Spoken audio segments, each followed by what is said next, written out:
یہودیوں کا اٹل فیصلہ ہے کہ وہ اللہ کے نور کو اپنے منہ کی پھونکوں سے بجھائے گا۔ اس کو اچھی طرح نوٹ کر لیجئے کہ تاریخ انسانی میں خیر و شر کی جو کشمکش رہی ہے، ہمارا ایمان یہ ہے کہ اصل میں ایک طرف ابلیس اور اس کی ذریت ہے، صلبی بھی مانوی بھی،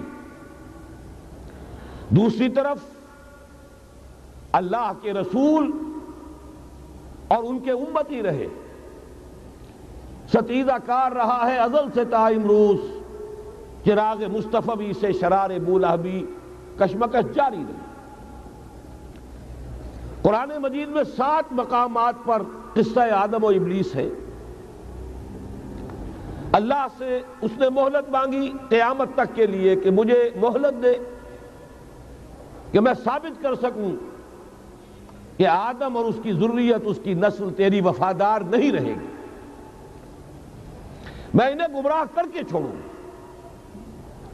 قرآن کا ہر طالب علم جانتا ہے اللہ نے اسے مہلت دی، اور اس نے پھر جو دھمکی دی تھی بار بار آیا ہے، میں آدم کی نسل کا اغوا کر کے رہوں گا، انہیں گمراہ کر کے رہوں گا، ان پر سامنے سے حملہ کروں گا، پیچھے سے حملہ کروں گا، دائیں سے حملہ آور ہوں گا، بائیں سے حملہ آور ہوں گا، اور تو دیکھے گا اے پروردگار کہ تو نے جو مقام اور مرتبہ خلافت عطا کیا آدم کو، آدم کی ذریت اس کی اہل ثابت نہیں۔ یہ چیلنج ہے جو قرآن مجید میں آیا ہے۔ اب ایک بات یہ نوٹ کیجئے کہ اس ذریت آدم کا جو ازلی دشمن ہے ابلیس، اس کا سب سے بڑا ایجنٹ اس دنیا میں کئی ہزار برس سے یہودی ہے۔ دنیا میں انسانوں میں ان کے سب سے بڑے ایجنٹ کارندے، وہ مغضوب علیہم قوم، وہ ملعون قوم، لعن الذین کفروا من بنی اسرائیل علی لسان داؤد و عیسی ابن مریم۔ تاریخ یہ بتا رہی ہے کہ ان کی دشمنی ہمیشہ رہی، تمام انبیاء سے رہی۔ حضرت مسیح علیہ السلام کو انہوں نے اپنے بس پر سے سولی پر چڑھایا۔ خود نبی اکرم صلی اللہ علیہ وسلم اور آپ کے صحابہ کے ساتھ جو معاملہ رہا، میں اس وقت تاریخ اور سیرت بیان نہیں کر سکتا، صرف قرآن مجید کی گواہی دے رہا ہوں۔ لَتَجِدَنَّ أَشَدَّ النَّاسِ عَدَاوَةً لِلَّذِينَ آمَنُوا الْيَهُودَ وَالَّذِينَ أَشْرَكُوا۔ تمام انسانوں میں مسلمانوں کے بدترین دشمن یہودی اور مشرک ہیں۔ یہ یہودی میں چاہتا ہوں کہ تاریخ جو ہماری امت مسلمہ کی ہے، اس کے حوالے سے ان کا جو بھی کردار رہا ہے اس پر ایک نظر ڈال لیجئے۔ سب سے پہلے عبداللہ ابن سبا یہودی نے اسلام کا لبادہ اوڑھ کر مسلمانوں کو آپس میں ٹکرایا، الفتنۃ الکبریٰ۔ 1,00,000 مسلمان ایک دوسرے کی تلواروں اور نیزوں سے ختم ہوئے۔ خلافت کی توسیع کا جو سیلاب چل رہا تھا، تھمتا نہ تھا کسی سے سیل رواں ہمارا، وہ آپس کی چپقلش سے، خانہ جنگی سے اس سیلاب کے آگے بڑھنے کی توسیع کا معاملہ ختم ہو گیا۔ اس کے بعد تاریخ ایک عجیب حقیقت سامنے لاتی ہے، جس کی گواہی خود انہوں نے دی ہے۔ بن گوریان نے جو کتاب لکھی ہے اس میں تسلیم کیا ہے۔ مسلمانوں کی مہربانی، ایک رؤوف اور رحیم رسول کی امتی ہونے کے ناطے ان میں شفقت اور رحمت، جیسے اللہ تعالیٰ نے حضور سے کہا قرآن میں 2 مرتبہ، اے نبی آپ کی رافت اور شفقت سے یہ کافر اور منافق فائدہ نہ اٹھانے پائیں۔ یا ایھا النبی جاہد الکفار والمنافقین واغلظ علیہم، ان پر سختی کی۔ لیکن یہ کہ حضور کا اپنا ایک مزاج تھا، شفقت، رحمت للعالمین بنا کر بھیجے گئے۔ اسی کا عکس تھا صحابہ کرام میں۔ سب سے پہلا سہارا جو انہیں ملا ہے 550 برس کے بعد انہیں یروشلم میں داخلے کی اجازت حضرت عمر نے دی ہے رضی اللہ تعالی عنہ، ورنہ 70 عیسوی میں جب ٹائٹس نے یروشلم کو برباد کیا، ہیکل سلیمانی کو مسمار کیا، 1,33,000 یہودی ایک دن میں قتل کیے، اور اس وقت سے جو جلا وطن کیا ہے تو یہ یروشلم میں داخل نہیں ہو سکتے تھے 550 برس تک، تاکہ اللہ تعالیٰ نے حضرت عمر رضی اللہ تعالیٰ عنہ کے دست مبارک پر یروشلم کو فتح کرایا، اور آپ نے پھر اس کو ڈکلیئر کیا اوپن سٹی۔ یہاں عیسائی بھی آئیں، یہودی بھی آئیں، اگرچہ ایک حقیقت تاریخی لوگوں کے علم میں نہیں ہے۔ یروشلم میں جو اس وقت عیسائی تھے، انہوں نے جب سرنڈر کیا، انہوں نے ایک شرط پیش کی، یہ ان عیسائیوں کی طرف سے پیش کردہ شرط تھی کہ آپ چاہے یہودیوں کو یہاں آنے کی اجازت دے دیں، بسنے کی اجازت نہیں دیں گے، وہ یہاں کوئی جائیداد نہیں خرید کر سکیں گے، وہ یہاں آباد نہیں ہو سکیں گے۔ چنانچہ اس وقت سے لے کر 1917 تک کوئی یہودی فلسطین میں آباد نہیں ہو سکا۔ البتہ اس عرصے میں جسے یہ ڈائسپورا کہتے ہیں، انتشار کا دور، تسلیم کرتے ہیں کہ ہمارا اس انتشار کے دور میں جو سنہری زمانہ ہے وہ مسلم اسپین، ہسپانیہ میں جب مسلمانوں کی حکومت قائم تھی، پھر مسلمانوں کی شفقت سے، رحمت سے، ان کی نرمی سے فائدہ اٹھا کر، اور انہوں نے وہاں سے عیسائیت بحیثیت مذہب اور یورپی اقوام ان کے اندر نقب لگائی ہے، اور واقعہ یہ ہے کہ اپنے ان ازلی دشمنوں کو انہوں نے فتح کیا۔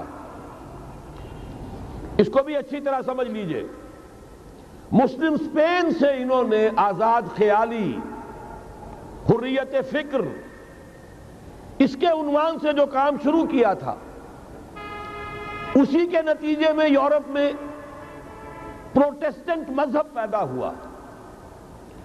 جب تک رومن کیتھولک مذہب کا وہاں غلبہ تھا، وہاں یہودیوں پہ بہت سخت پرسیکیوشن بھی ہوتی تھی، انہیں سودی کاروبار کرنے کی اجازت نہیں تھی، لیکن انہوں نے پروٹسٹنٹس کے ذریعے سے سودی کاروبار کی اجازت لی۔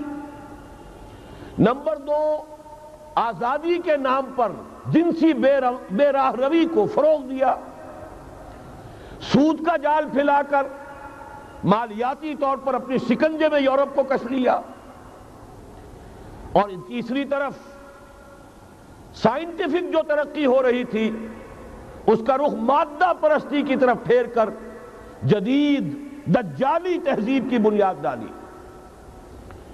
علم تو بہت بڑی نعمت ہے، لیکن یہ علم انسان کے لیے مضر ثابت ہوا کیوں؟ اس لیے کہ مادہ پرستی اور الحاد، مذہب کی دشمنی جب یہ کسی قوم کے اندر آ جاتی ہے تو ظاہر ہے کہ اب جتنے وسائل اس کے پاس آ جائیں گے وہ منفی مقاصد کے لیے استعمال ہوں گے، ان کے نتیجہ انسانوں کے حق میں خیر نہیں شر کی صورت میں برآمد ہوگا، اور وہی در حقیقت آج کی یہ دجالی تہذیب ہے۔ اس کا جو سب سے زیادہ تلخ باب ہے، ذرا نوٹ کیجئے، ماضی قریب تک رومن کیتھولک عیسائی یہودیوں کو دشمن سمجھتے تھے، اور یہودیوں کو حضرت مسیح کو سولی پر چڑھانے کا مجرم سمجھتے تھے۔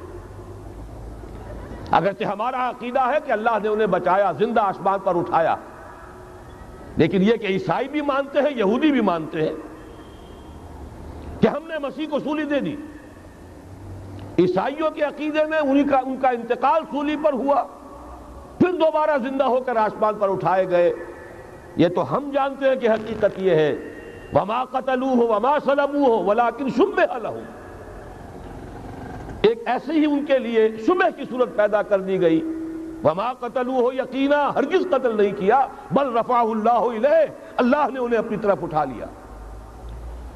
بہرحال انہوں نے ابھی حال ہی میں پوپ سے بھی ایک فتویٰ حاصل کر لیا ہے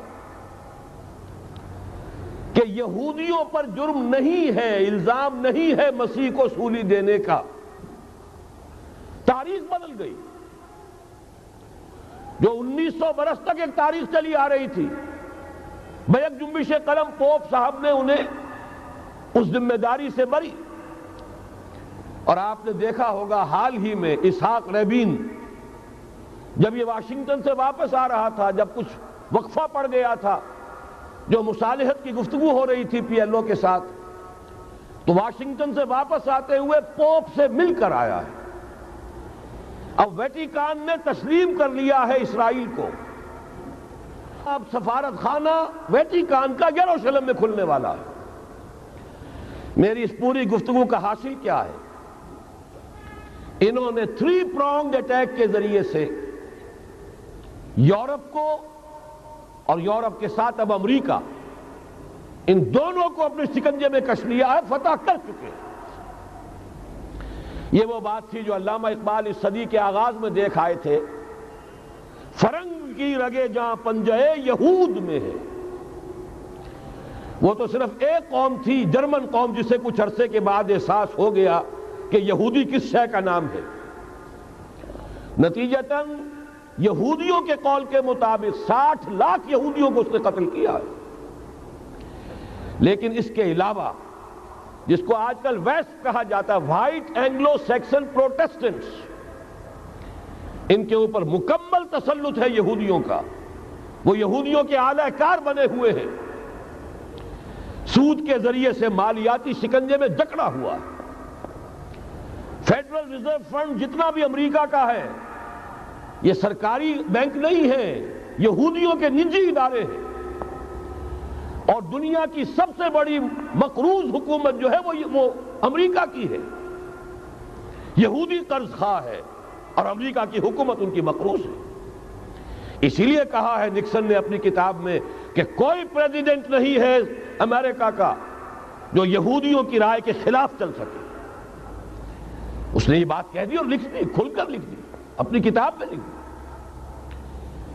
بہرحال اس کے ضمن میں جو انہیں آخری کامیابی حاصل ہوئی، اعلان بالفور 1917، یہودی آباد ہونے شروع ہو گئے، اور اصل میں اسی کے لیے خلافت کو منسوخ کرایا گیا۔ سلطان عبد الحمید، اگرچہ یہ ترکی خلافت جو ہے مرد بیمار کمزور، پھر بھی وہ مسلمانوں والا جذبہ اتنا تھا، انہیں بڑی سے بڑی رشوت پیش کی گئی تھی۔ ظاہر بات ہے یہودیوں سے بڑھ کر رشوت دینے والا کون ہو سکتا ہے؟ جن کے ہاں ایسے بینکر ہوں جو 40 بلین ڈالر کا ایک چیک لکھ سکیں۔ پھر یہ کہ ان پر سیاسی دباؤ بہت ڈالا گیا۔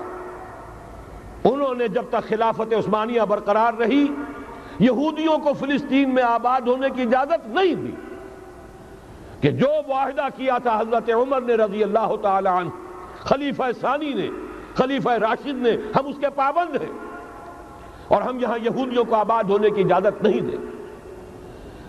لہذا انہوں نے اس خلافت ہی کا بستر طے کرایا، اس لیے کہ نہ رہے بانس نہ بجے بانسری، نہ مسلمانوں کی وحدت ملی کی کوئی علامت دنیا میں باقی رہے، اور نہ مسلمان کسی مسئلے پر جمع ہو کر کوئی موقف اختیار کر سکے۔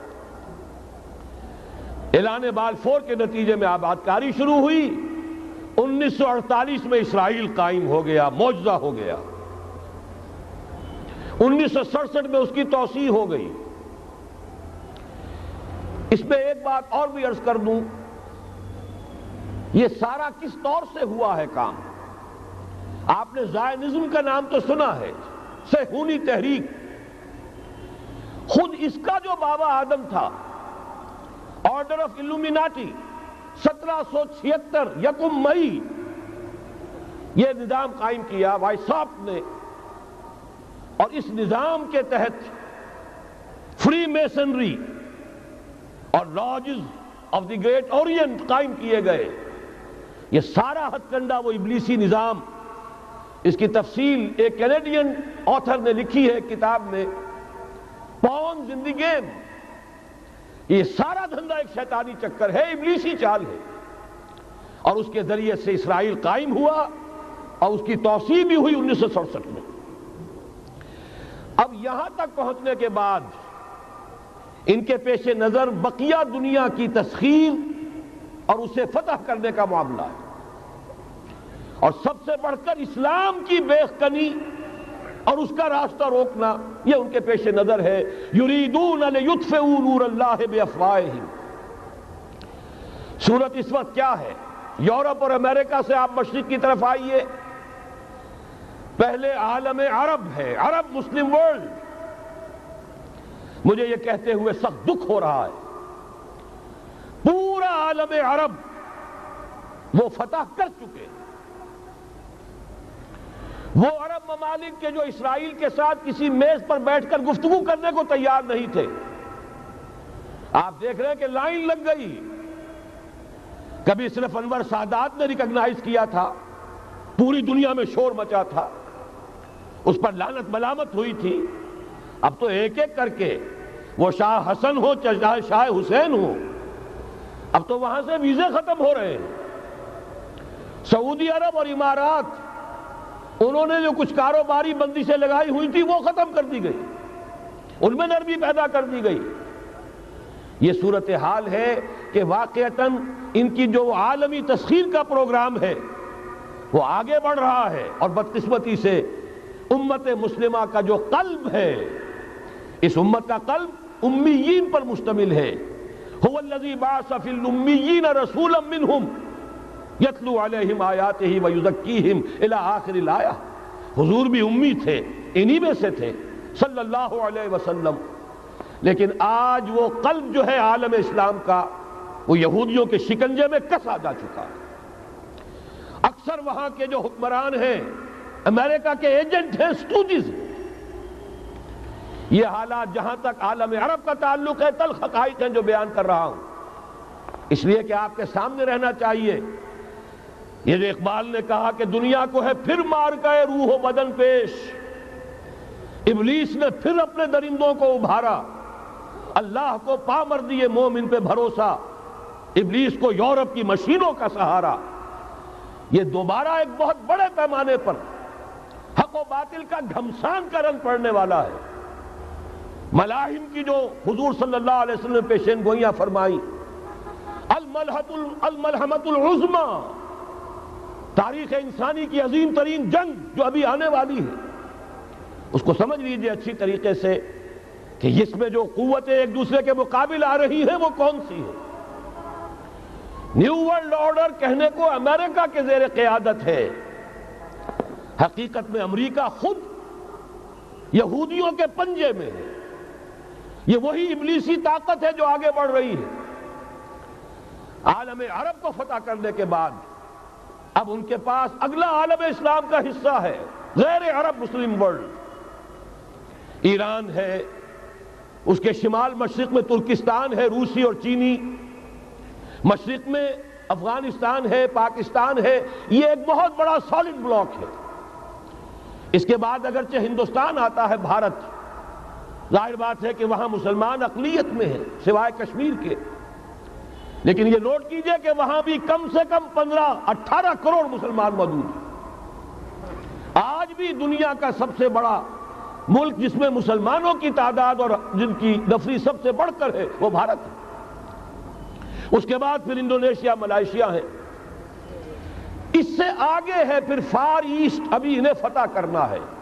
نیو ورلڈ آرڈر کا یوں سمجھئے کہ ابھی یہ ہارڈ نٹ ٹو کریک، ابھی ایک لوہے کا چنا ہے چائنا کی شکل میں موجود۔ اور مجھے یاد آ رہا ہے ڈی گال کے الفاظ بہت سے لوگوں نے سنے ہوں گے، اس نے کہا تھا کہ ہم نے خام خواہ روس کو اپنا دشمن بنا لیا ہے، وہ تو ہمارا بھائی ہے، وائٹ ریسس، وہ تو بنیادی طور پر یورپین قوم ہے۔ Beware of the yellow masses of the East, تمہیں گھبرانا چاہیے، تمہیں خبر لینی چاہیے، وہ مشرق بعید کے جو زرد رو لوگ ہیں، China, Indo China, Japan, yellow races. ابھی اس نیو ورلڈ آرڈر کے لیے جو فتح عالم اور تسخیر عالم کا پروگرام ہے، اس میں پہلے غیر عرب مسلمان دنیا اور پھر یہ فار ایسٹ کا خاص طور پر یلو ماسز، یہ ہے کہ جنہیں ابھی انہیں ٹیکل کرنا ہے۔ اور اسی لیے میں عرض کرنا چاہتا ہوں، حقائق ہمارے سامنے رہنا چاہیے۔ یہ 45 برس کے بعد امریکہ کو کیسے خیال آ گیا کہ کشمیر کا مسئلہ واقعی ہے؟ ساقی نے کچھ ملا نہ دیا ہو شراب میں؟ یہ کہاں سے رابن رافیل آئیں پچھلے سال اور مسئلے کو زندہ کر کے چل دی؟ ہم خوش ہوئے، امریکہ نے مان لیا۔ حقیقت میں امریکہ کی نظر ہے اور وہ اس کو چاہتے ہیں کہ ایک اور دوسرا اسرائیل بنائیں، آزاد بنا کر اس کو اپنے تسلط میں لیں۔ اس لیے کہ اگر جو پروگرام ہے، اگر وہاں پر فرض کیجئے بہت مطالبہ ہمارا مان لیا جائے، پلیبسائٹ کرایا جائے، اس کا نتیجہ کیا ہوگا؟ آپ کو آزاد کشمیر سے بھی اپنی فوجیں نکالنی پڑیں گی، آپ کو گلگت اور بلتستان سے بھی فوجیں نکالنی پڑیں گی، بھارت بھی ادھر سے فوجیں نکالے گا، اور رہ جائے گا کون؟ یہ ٹھاٹ پڑا رہ جائے گا۔ جب لاج چلے گا بنجارا، رہ کون جائے گا؟ پھر تو وہی راج کرے گا جو یو این او پر قابض ہے، اور پھر ظاہر بات ہے کہ اس کے پاس دولت کے انبار اور جو بھی ان کی چالاکیاں اور ہوشیاریاں ہیں، ہو سکتا ہے کہ وہ اسے ایک نئے اسرائیل کی شکل دے دیں۔ بہرحال ایک طرف تو بدی کی یہ قوتیں ہیں، اس کے مقابلے میں خیر کی قوت کون سی ہے؟ خیر کی توقع کہاں سے؟ اس سے پہلے کہ میں اس موضوع پر آؤں، اب میں آپ کے سامنے وہ نوید خلافت جو میری آج کی گفتگو کا عنوان ہے، اگرچہ کنٹراسٹ بہت بڑا ہے، حالات اتنے خراب، خیر کی کوئی امید نہیں، کہیں سے کوئی اچھی خبر نہیں آتی، لیکن یہ کہ وہ نوید خلافت سب سے پہلے تو انہی دونوں آیات کے حوالے سے واللہ متم نورہ ولو کرہ الکافرون، اللہ لازماً اپنے نور کا اتمام فرما کر رہے گا چاہے یہ کافروں کو کتنا ہی ناگوار ہو۔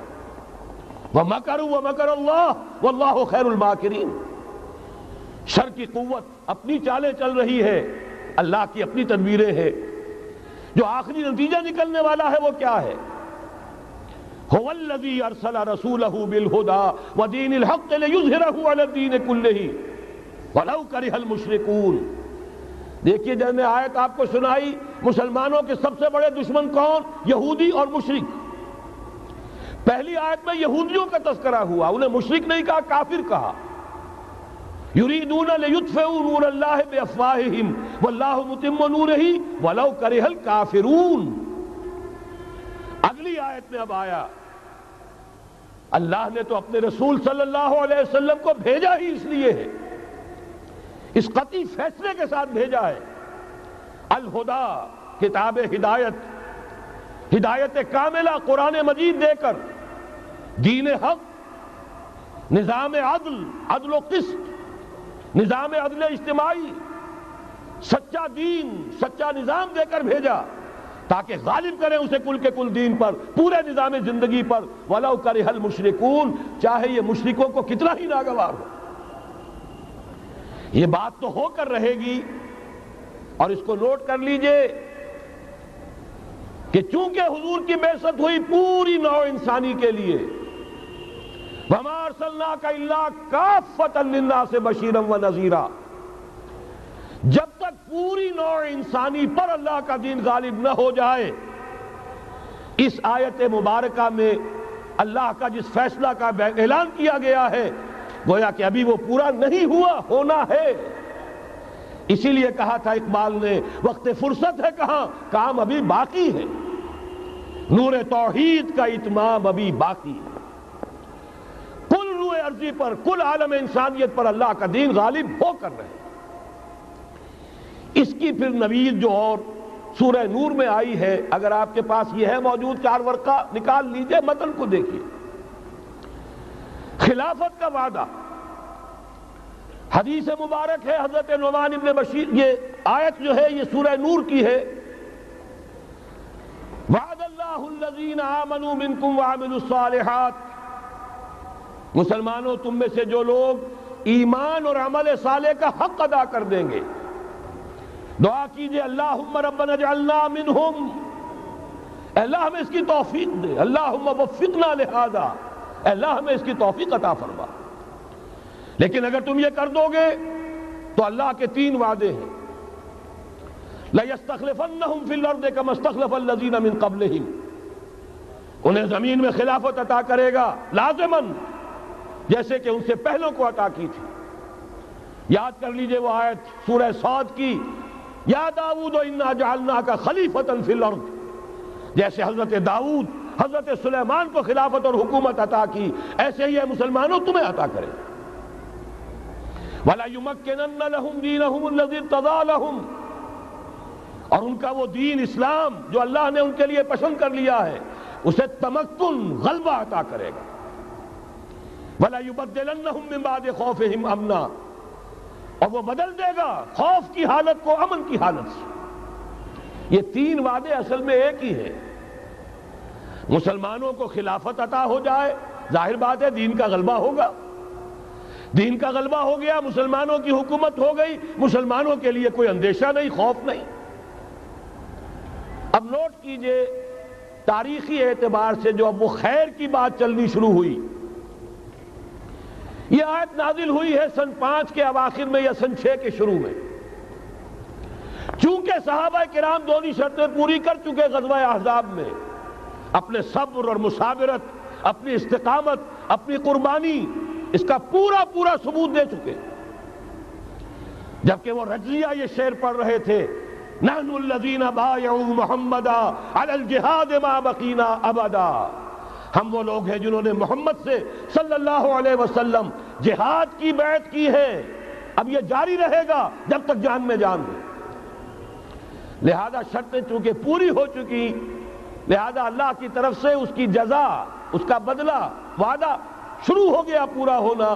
سن 6 میں صلح حدیبیہ ہو گئی، انا فتحنا لک فتحا مبینا، سن 7 میں خیبر فتح ہو گیا، 8 میں مکہ فتح ہو گیا، 9 میں پورے عرب کی صفائی کر دی گئی، موپنگ اپ آپریشن، فَإِذَا انْسَلَخَ الْأَشْهُرُ الْحُرُمُ فَاقْتُلُوا الْمُشْرِكِينَ حَيْثُ وَجَدتُّمُوهُمْ، گویا کہ پورے جزیرہ نما عرب پر وہ نظام قائم ہو گیا، اللہ کی حکومت اور اس کے نیک بندوں کی خلافت۔ اس کے بعد کل 24 برس میں یہ نظام کہاں سے کہاں پہنچا، ترکستان کے علاقے سے لے کر اور شمالی افریقہ کا اکثر و بیشتر علاقہ شامل، یہاں اب اللہ کا نور جگمگا رہا ہے، توحید کا ڈنکا بج رہا ہے۔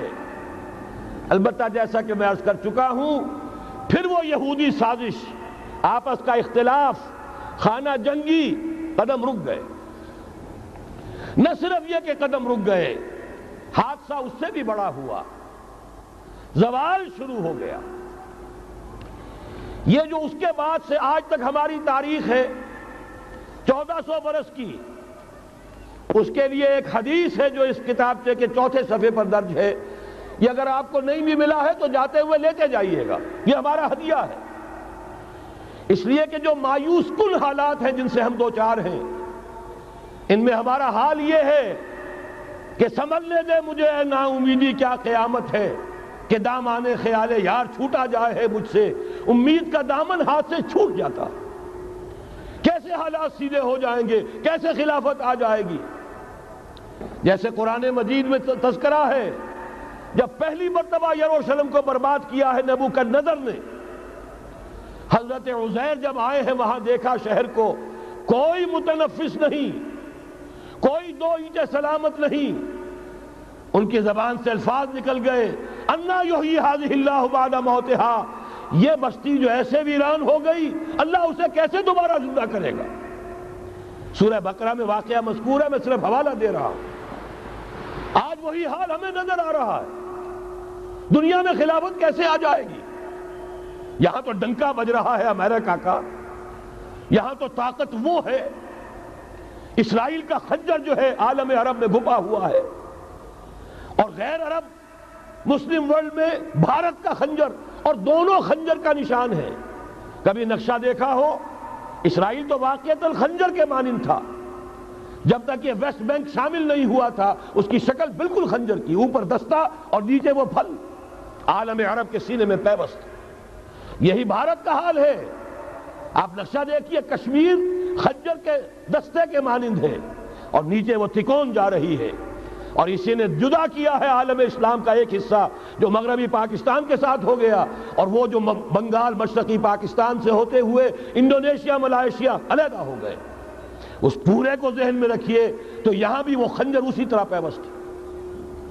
حالات اتنے مایوس کن، ہماری کوئی حیثیت نہیں، ہمارے حکمرانوں کے دنیا میں مذاق اڑتے ہیں، ہمارے وسائل ان کے زیر تسلط ہیں، ان کے قبضے میں ہے، ہماری پالیسیاں وہ بناتے ہیں، ہمارے لیے بجٹ انسٹرکشنز وہاں سے آتی ہیں، ٹیکسیشن پالیسیز ان کے احکام کے مطابق بنتی ہیں، پھر کہاں سے ہو جائے گا؟ انا یحیی ھذہ اللہ بعد موتہا، کیسے زندہ کرے گا؟ میں اس کے لیے آپ کو یہ حدیث سے سنانا چاہتا ہوں تاکہ وہ یقین پیدا ہو۔ ایمان بالغیب جو پہلی شرط ہے قرآن مجید کی ہدایت سے استفادے کی، الف لام میم ذالک الکتاب لا ریب فیہ ھدی للمتقین الذین یؤمنون بالغیب۔ نبی نے خبر دی صلی اللہ علیہ وسلم، اور آپ نے اپنی تاریخ، اپنی امت کی کل تاریخ کے 5 ادوار گنا دیے۔ حضرت نعمان ابن بشیر کی حدیث مسند احمد ابن حنبل میں، تکون النبوۃ فیکم ما شاء اللہ ان تکون، مسلمانوں تمہارے مابین نبوت قائم رہے گی، موجود رہے گی، یعنی میں بنفس نفیس تمہارے مابین رہوں گا جب تک اللہ چاہے گا۔ ثم یرفع اللہ اذا شاء یرفعها، پھر جب اللہ چاہے گا نبوت کو اٹھا لے گا، یعنی میرا انتقال ہو جائے گا۔ دوسرے دور کی خبر دی، ثم تکون خلافۃ علی منہاج النبوہ، پھر ایک دور آئے گا خلافت کا عین نبوت کے نقش قدم پر، کوئی فرق نہیں ہوگا، وہی نظام جو میں نے قائم کیا ہے جوں کا تو قائم رہے گا، میرے نقش قدم پر وہ خلافت ہوگی۔ فرمایا وہ بھی رہے گا جب تک اللہ چاہے گا، پھر وہ بھی ختم ہو جائے گا۔ پھر فرمایا تیسرا دور آئے گا، ثم تکون ملکن عاضا، ظالم ملوکیت، بادشاہی، محل بنیں گے، ٹھاٹھ جمیں گے، ظلم کا سکہ رواں ہوگا، ناجائز قتل ہوں گے۔ حجاج ابن یوسف کے ہاتھوں سینکڑوں تابعی محمد ابن قاسم بلا کر شہید کر دیے گئے، ورنہ اسی وقت پورا یہ جزیرہ نما ہند جو ہے، انڈین پیننسولا، اس وقت پورا کا پورا مسلمان ہو جاتا۔ لیکن ملوکیت کو کبھی یہ برداشت نہیں ہوتا کہ کوئی شخص پبلک کے اندر مقبول ہونا شروع ہو جائے، پاپولر ہونا شروع ہو جائے، ان کے اقتدار کے لیے خطرہ ہو سکتا تھا۔ اسی دور ملوکیت میں واقعہ کربلا ہوا، حسین ابن علی رضی اللہ تعالی عنہما شہید ہوئے۔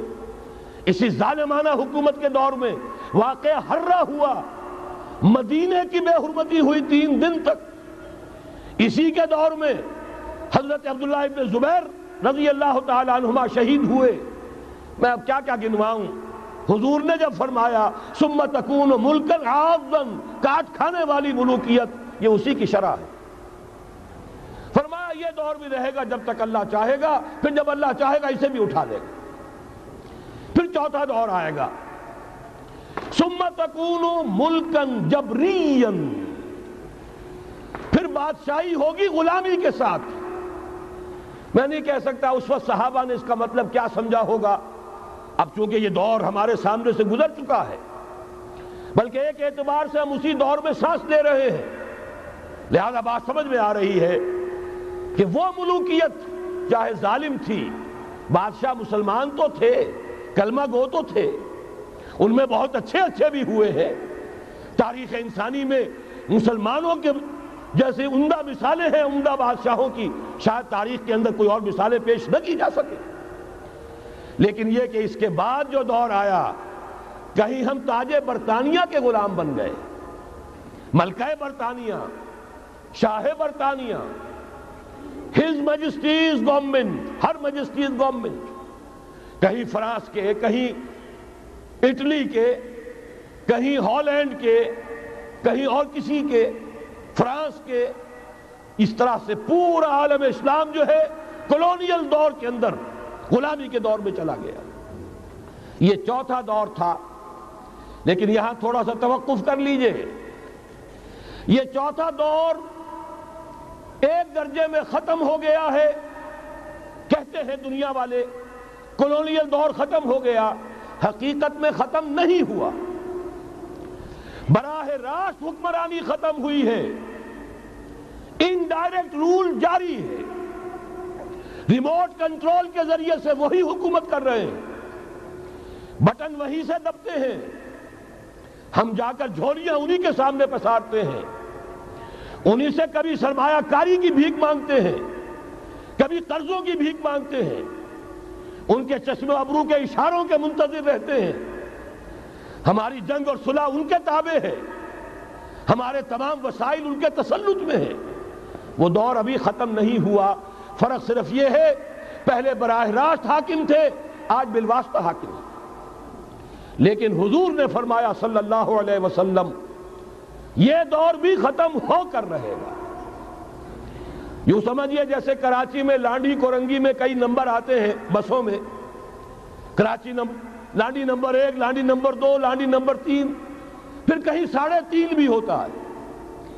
آج ہم بیچ میں کھڑے ہیں اس چوتھے دور کے، کہ حضور کے قول کے مطابق ملکن جبرین، یا دور ابھی جاری ہے، نصف ختم ہو گیا ہے، نصف ابھی باقی ہے۔ لیکن ایک بات تو بڑی تلخ ہے، ابھی بقیہ نصف میں بڑی قیامتیں گزرنے والی ہیں، اسی بقیہ نصف میں وہ معرکہ پیش آنے والا ہے، اسی میں وہ ملاحم ہوں گے، اسی میں وہ الملحمۃ العظمیٰ ہوگی، اسی میں دجال اکبر کا ظہور ہوگا، اس میں ہمارے اوپر تکالیف اور مصائب ابھی اور اس کے سائے گہرے ہوں گے، اور کچھ روز فضاؤں سے لہو برسے گا، اور غمناک یہ تاریک اندھیرے ہوں گے، لیکن اس کے بعد فرمان نبوت پوری شان کے ساتھ ظاہر ہوگا۔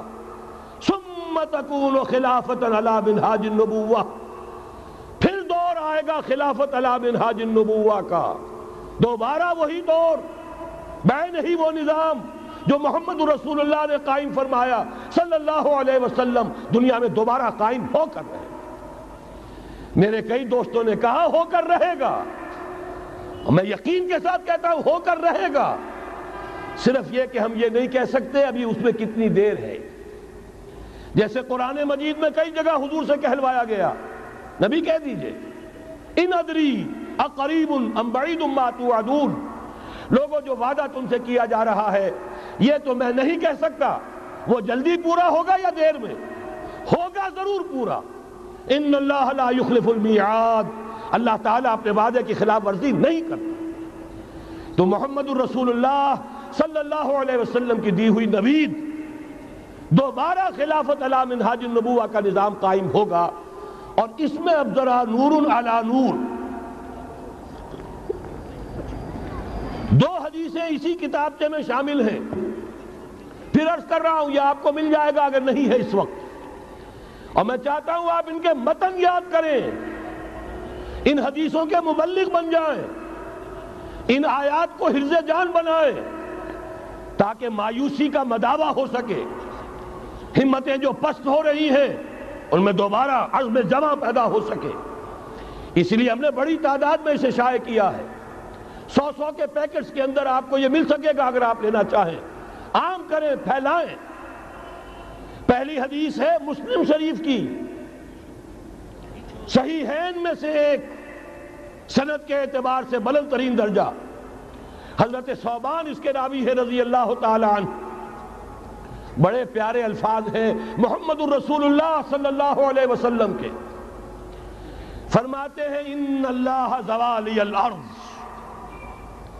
اللہ نے میرے لیے پوری زمین کو سکیڑ دیا، لپیٹ دیا، فرائیت مشارقہا و مغاربہا، میں نے اس کے سارے مشرق دیکھ لیے، سارے مغرب دیکھ لیے، وَإِنَّ أُمَّتِي سَيَبْلُغُ مُلْكُهَا مَا زُوِيَ لِي مِنْهَا، اور یقین رکھو میری امت کی حکومت ان تمام علاقوں پر قائم ہو کر رہے گی جو مجھے اس طرح زمین کو سکیڑ کر اور لپیٹ کر دکھا دیے گئے۔ اب جس شخص کو بھی محمد کی رسالت پر ایمان ہے صلی اللہ علیہ وسلم، اسے کوئی شک نہیں ہو سکتا۔ دوسری روایت حضرت مقداد سے،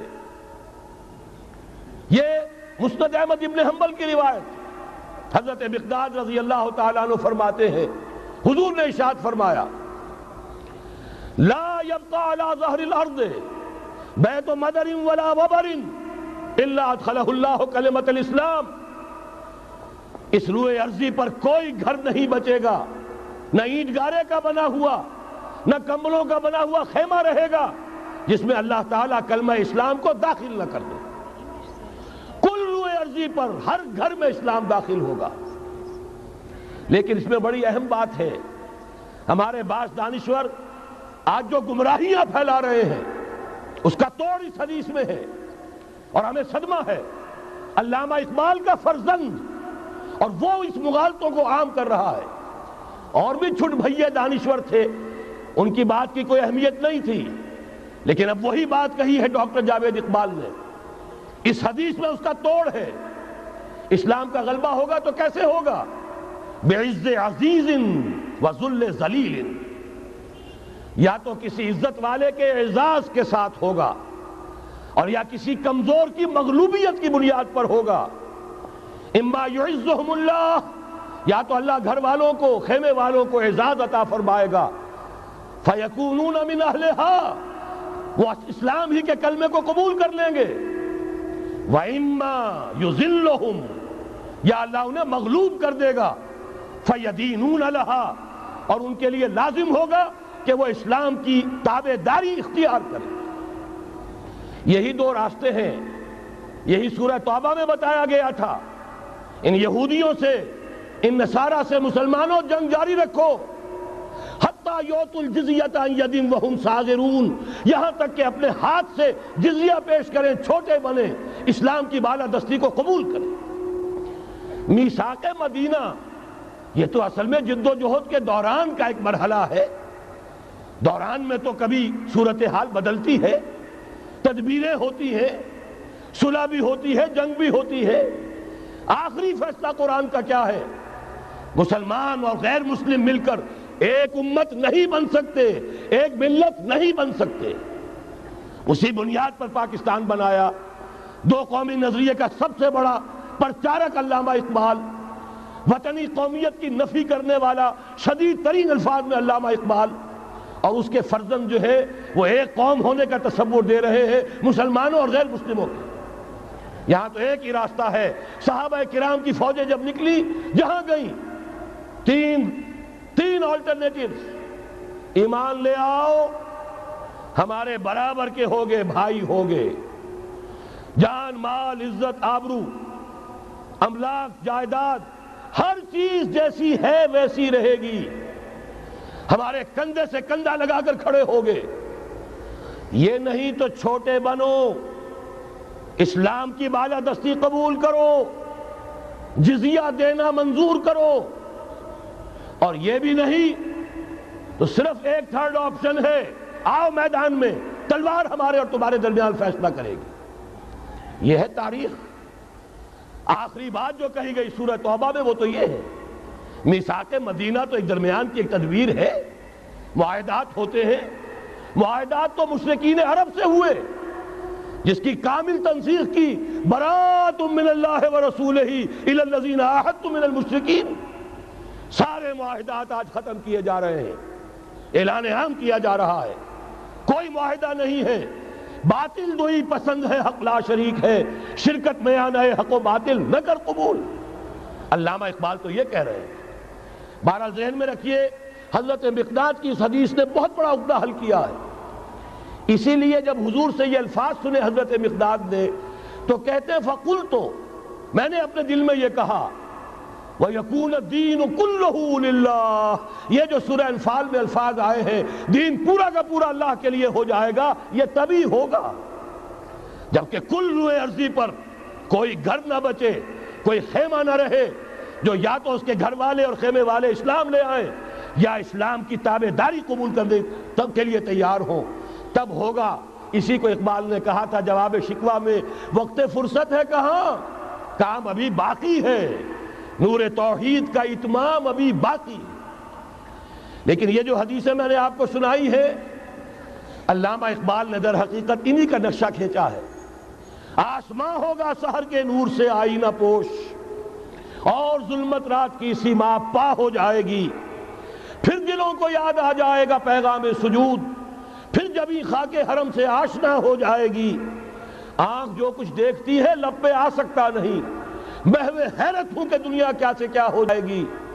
شب گریزہ ہوگی آخر جلوہ خورشید سے، یہ چمن معمور ہوگا نغمہ توحید سے۔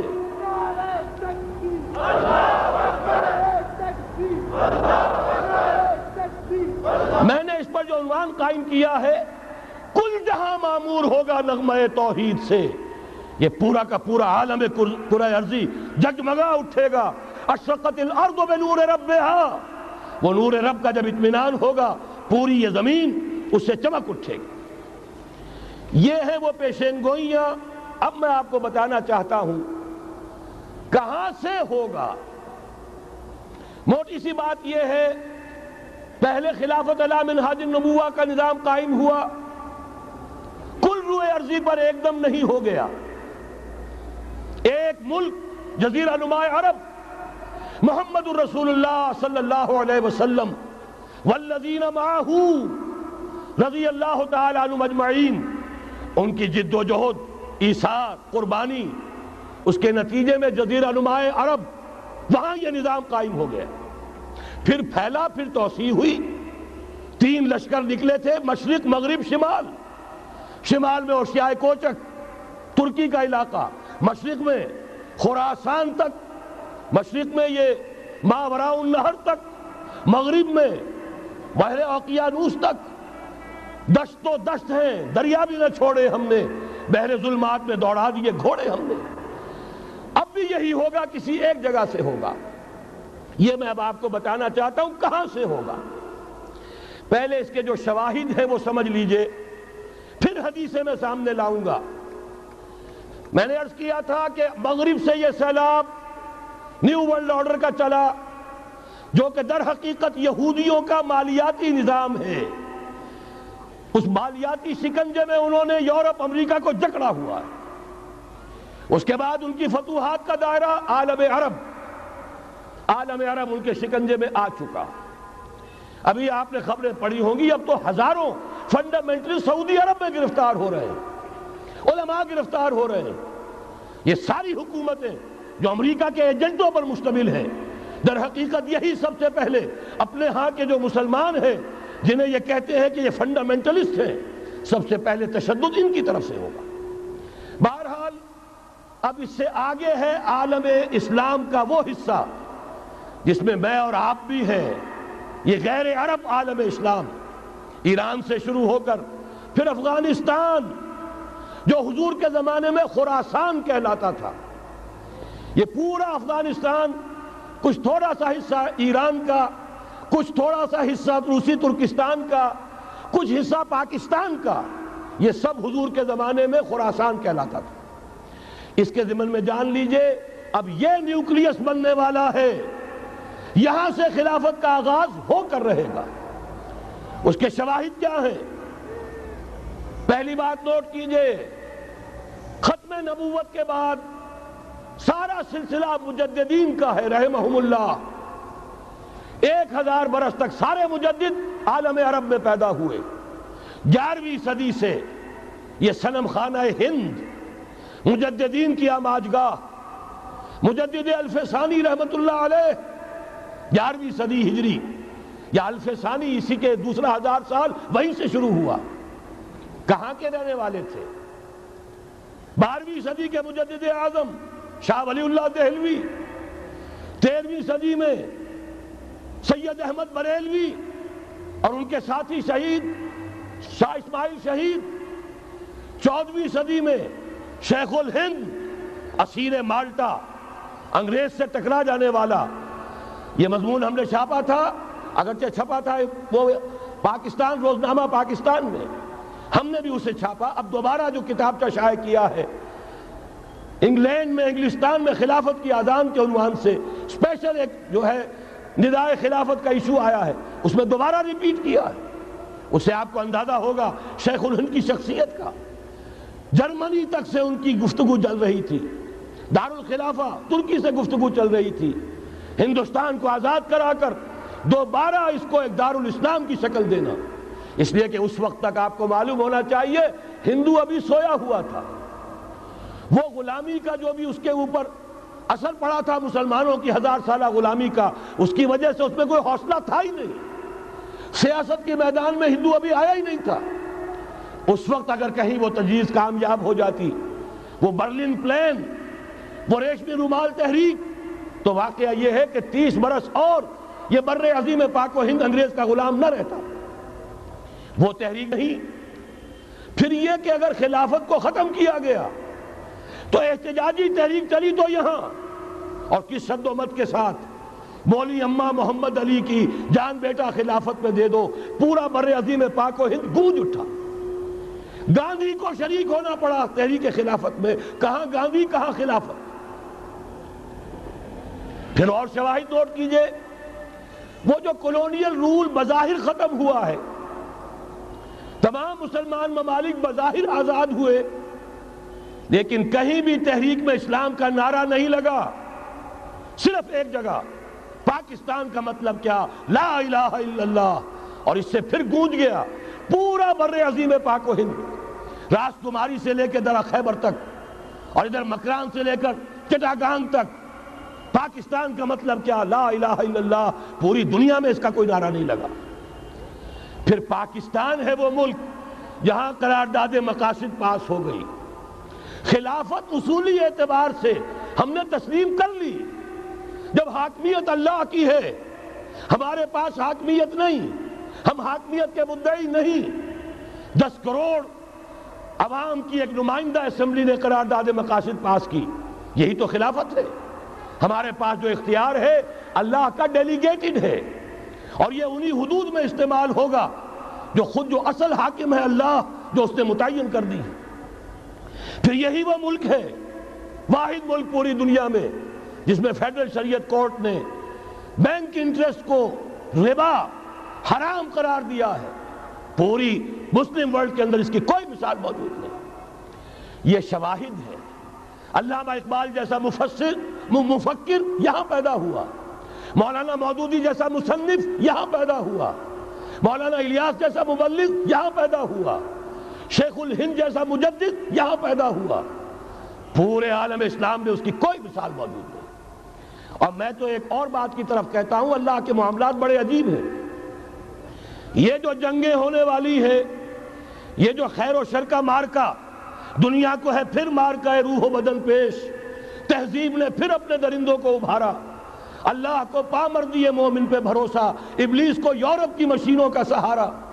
یہ جو ابھی مارکا گرم ہونے والا ہے، پہلا حصہ میں آپ کو بتا چکا. شیطان، اس کا ایجنٹ یہودی، ان کے سب سے بڑے کارندے زائنسٹ، ان کے جو اس وقت اعلی کار ہیں West, white Anglo Saxon Protestants, جو امریکہ کی زیر سرکردگی نیو ورلڈ آرڈر لے کر چلے ہیں، جو حقیقت میں جیو ورلڈ آرڈر ہے. دوسری طرف دیکھیے، ذرا غور کیجئے، ایک حدیث نبوی ہے، ما انزل اللہ من دائن الا انزل لہ دوان. اللہ نے کوئی ایسا مرض پیدا نہیں کیا جس کی دوا پیدا نہ کی ہو. اسرائیل 1948 میں قائم ہو رہا ہے، پاکستان 1947 میں وجود میں آیا ہے. 1 سال پہلے، جیسے ماں کی چھاتی میں اللہ دودھ پہلے پیدا کر دیتا ہے، بچے کی ولادت بعد میں ہوتی ہے. یہ قانون قدرت ہے.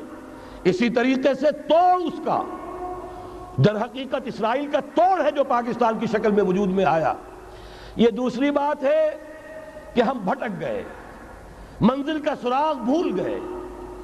ہم آ کر دولت کے پھندوں میں، اور سب سے بڑھ کر یہ کہ جو متروکہ جائیداد کے لالچ، ہم اس میں پڑ گئے، بھول گئے یہ پاکستان کس لیے بنایا تھا، بھٹک گئے.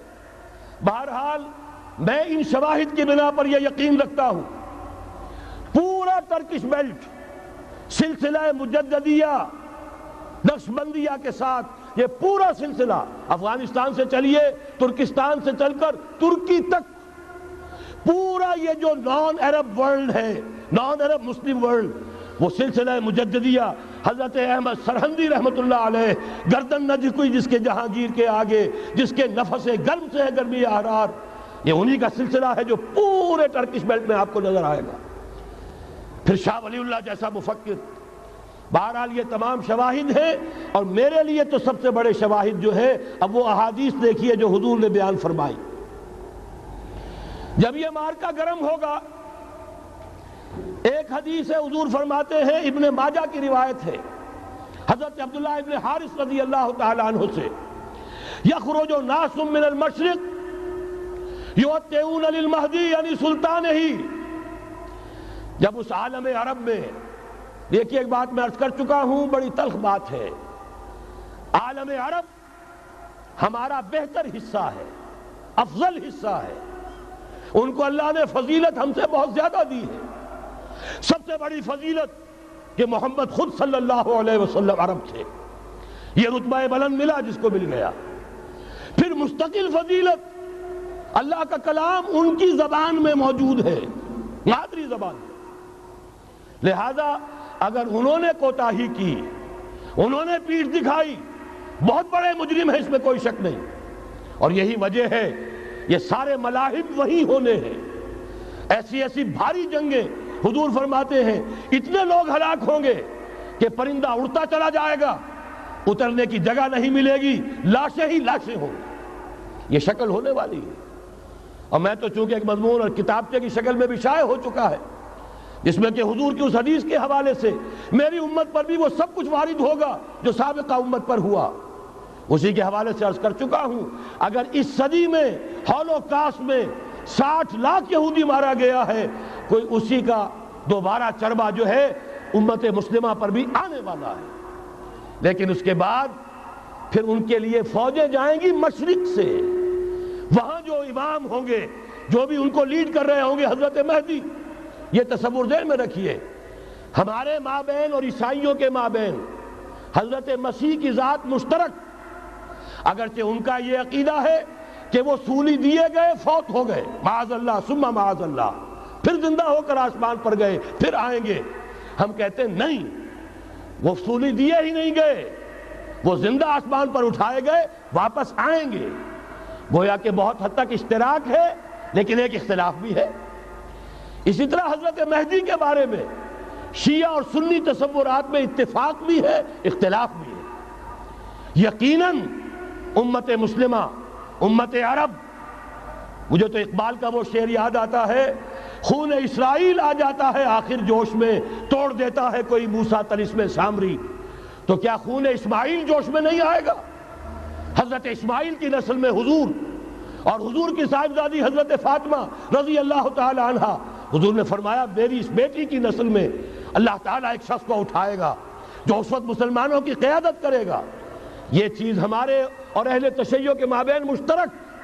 فرق یہ ہے وہ سمجھتے ہیں کہ ان کے 12ویں امام کہ جو آج سے 1200 برس قبل روپوش ہو گئے تھے وہ ظاہر ہوں گے.